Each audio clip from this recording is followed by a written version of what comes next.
بسم اللہ الرحمن الرحیم۔ السلام علیکم، ویلکم ٹو مائی چینل رب رحمان۔ آپ سن رہے ہیں عائشہ شراز کو۔ قصہ ذوالقرآن سیریز کے تیسرے باب کا 7واں حصہ ملاحظہ کیجیے۔ کفار و مشرکین کو جب پتہ چلا کہ مسلمان ہجرت کرنے والے ہیں تو ان کی دلی مرادیں بڑھ آئیں۔ ان کے دلوں سے بہت بڑا بوجھ اتر گیا۔ خوشیاں منا رہے تھے کہ ان کی ترکیب کامیاب رہی۔ وہ ملک چھوڑ کر جانے والوں کی راہ میں رکاوٹ نہیں بنے اور اس گھڑی کا انتظار کرنے لگے کہ وہ کب جاتے ہیں۔ چند دنوں کے بعد حضرت ادریس علیہ السلام نے اپنے اہل و عیال شہر کے باہر متعینہ جگہ پر پہنچے جہاں پہلے سے آپ کے بہت سے پیروکار موجود تھے اور وہ بہت چلے آ رہے تھے۔ جب سب جمع ہو گئے تو آپ نے مصر کی جانب کوچ کا حکم دیا۔ ان دنوں مصر میں ستارہ پرستی جاری تھی۔ سب سے بڑا دیوتا آفتاب تھا جس کو وہ اپنی زبان میں ریا کہتے تھے۔ اس کے دارالحکومت کا نام مدینہ الشمس تھا جس کو مصری زبان میں ان کہا جاتا تھا۔ یہی آفتاب دیوتا کے مندر تھا۔ بادشاہ آفتاب دیوتا کا بیٹا سمجھا جاتا تھا، اس لیے اس کا لقب رئیس ہوتا تھا، یعنی ابن الشمس۔ یہی سبب ہے کہ سلاطین مصر کی خدائی کا دعویٰ تھا۔ آفتاب کے دیوتا کے علاوہ مصر میں اور بہت سے دیوتا اور دیویاں تھیں۔ ہر شہر کا ایک خاص الگ دیوتا تھا، پھر شہر کے ہر گھر کا اور گھر کے ہر فرد کا الگ الگ دیوتا تھا۔ سارے ملک میں 19 دیوتا اور 11 دیویاں بڑی مانی جاتی تھیں۔ آپ نے یہاں بھی پیغام الہی و امر بالمعروف اور نہی عن المنکر کا فرض انجام دینا شروع کر دیا۔ کہتے ہیں کہ آپ کے زمانے میں دنیا کے مختلف خطوں اور حصوں میں کل 72 زبانیں بولی جاتی تھیں جن پر آپ کو کلی عبور حاصل تھا۔ یہ رب کریم کی عطا و بخشش اور حقیقتاً معجزہ تھا۔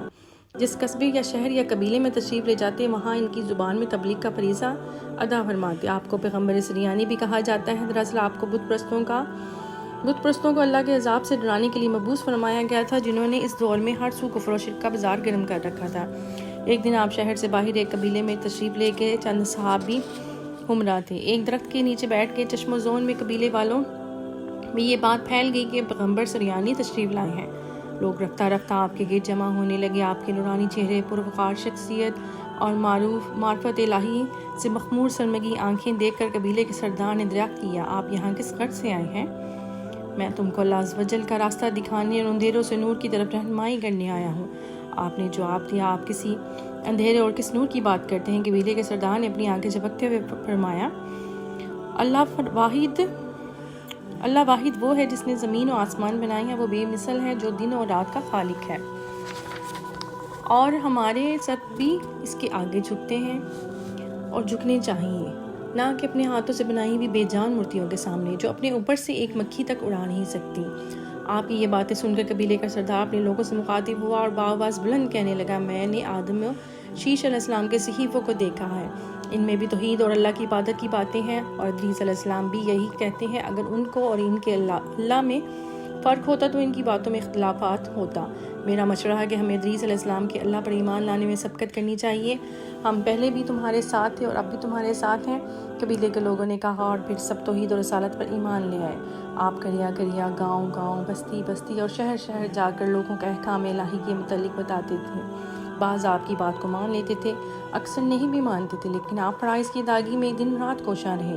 حضرت ادریس علیہ السلام خاموش پسند، سنجیدہ متین اور انتہائی فکر و غوث کی عادی تھے۔ آپ کے لیے یہ ممکن نہ تھا کہ ہر جگہ خود تشریف لے جاتے کیونکہ بعض قصبے اور شہر بہت دور تھے، لہٰذا آپ غور فرمانے لگے کہ کس طرح جامعیت اور مختصر عرصے میں اللہ کا پیغام دور و نزدیک پہنچایا جا سکے۔ بلاخر آپ نے فیصلہ فرمایا کہ ہر علاقے سے ان نوجوانوں کو اکٹھا کیا جائے جو مسلمان ہو چکے ہیں اور ان کی تعلیم دی جائے۔ چنانچہ آپ نے پیروکاروں کے ذریعے ان کو اکٹھا کیا گیا اور ان کا باقاعدہ تعلیم و تربیت شروع کر دی۔ دینی تعلیم کے مطابق آپ نے انہیں علم و عدد حساب سکھایا، مدنی سیاست اور اس کے اصول و قواعد بتائے، نجوم اور حکمت منطق کے نکات واضح کیے، آسمانی صحیفے جو عبرانی زبان میں تھے وہ پڑھائے۔ آپ جانتے تھے کہ ایک نہ ایک دن کفر سے ضرور ٹکر ہوگی، لہٰذا آپ نے اپنے صحاب کے ساتھ مل کر اسلحہ سازی شروع کر دی اور انہیں عسکری تربیت بھی دی۔ اس طرح تعلیم و تربیت کے ساتھ ساتھ لشکر بھی تیار ہو رہا تھا تاکہ اگر ضرورت پڑے تو منکرین حق کو دندان شکن جواب دیا جائے۔ اس دوران میں رشد و ہدایت اور تبلیغ کا سلسلہ بھی جاری رہا۔ اے اللہ کے سچے نبی، ہم جہاد کب کریں گے؟ ایک دن ایک نوجوان نے دریافت کیا جبکہ وہ جنگی مشق کر رہا تھا۔ جہاد کے لیے صحیفوں میں اللہ تعالیٰ کا حکم موجود ہے، یہ اسی کے لیے تیاری ہو رہی ہے۔ آپ نے ارشاد فرمایا، چنانچہ جب طلبہ تحصیل اور ان کے بعد واپس اپنے اپنے علاقوں میں جاتے تھے تو نہ صرف وہ مبلغ دین تھے بلکہ اللہ کے سپاہی بھی تھے۔ ان طلبہ نے جا کر تعلیم کو تعلیم کردہ مدنیت شہریت کے اصولوں پر شہر اور بستیاں ان کے کم و بیش تعداد 200 کے قریب ہے۔ ان میں سے جو سب سے چھوٹا شہر تھا اس کا نام رہا تھا، جس کا نشان مٹ چکا ہے، لیکن کھنڈرات ہنوز باقی ہیں، کیونکہ ہر علاقے کے اپنے اپنی حالات ہوتے ہیں۔ لہٰذا آپ نے تمام لوگوں کے لیے مناسب قوانین و قواعد مقرر فرمائے تاکہ لوگ اپنی طبیعتوں پر کسی نوع کا بوجھ محسوس نہ کریں۔ بعض قبائلی اور قومی شیطان کے چنگل میں اس طرح گرفتار تھے کہ وہ حق کی آواز سننا پسند نہ کرتی تھی۔ علاوہ ازیں وہ آپ اور آپ کے ماننے والوں کے خلاف حاضرائی کا منصوبہ بنا رہے تھے، لہٰذا آپ نے لشکر ترتیب دیا اور ان کے خلاف جہاد کا اعلان کر دیا۔ یہ پہلا اسلامی لشکر تھا جو راہ حق میں جہاد کے لیے نکلا تھا۔ سب سے آگے اللہ کے رسول حضرت ادریس علیہ السلام ہر لشکری کے جذبہ اور جہاد سے لبریز اور اللہ کی رضا اور اس کے نام کی سربلندی کے لیے جان کا نذرانہ پیش کرنے کے لیے بے چین و مضطرب تھا۔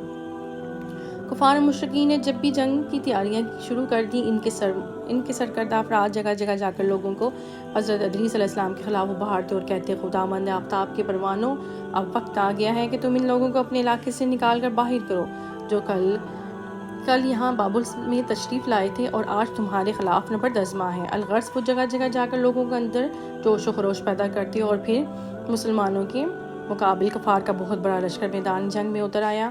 دونوں فوجیں آمنے سامنے پڑی تھیں۔ مسلمانوں کو حکم تھا کہ جب تک ان کا رسول نہ کہے جنگ نہ کی جائے۔ تمام حجت کے لیے دین پیش کیا گیا، لیکن انہوں نے رد کر دیا اور کہلا بھیجا، جنگ ٹالنے کے لیے بہانے تلاش نہ کرو۔ کفار کو اپنے مقابلے میں مسلمانوں کی تعداد بڑی کم نظر آتی تھی۔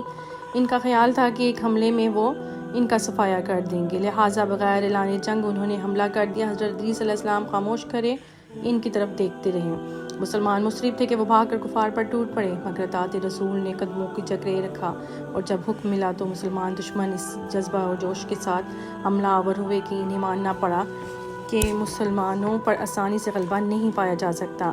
گھمسان کا رن پڑا، شام سے پہلے غنیم کے پاؤں کھڑ گئے اور وہ حزمیت کھا کر سر پر پاؤں رکھ کر بھاگا۔ بہت سے کفار اور مشرکین کو گرفتار کر لیا گیا۔ اس واقعے کا اختتام کرتے ہیں۔ باقی حصیات دیکھنے کے لیے دیکھتے رہیے میری نیکسٹ ویڈیو کو۔ اجازت دیجیے عائشہ شراز کو، ملتے ہیں اپنی نیکسٹ ویڈیو کے ساتھ انشاءاللہ۔ اللہ حافظ۔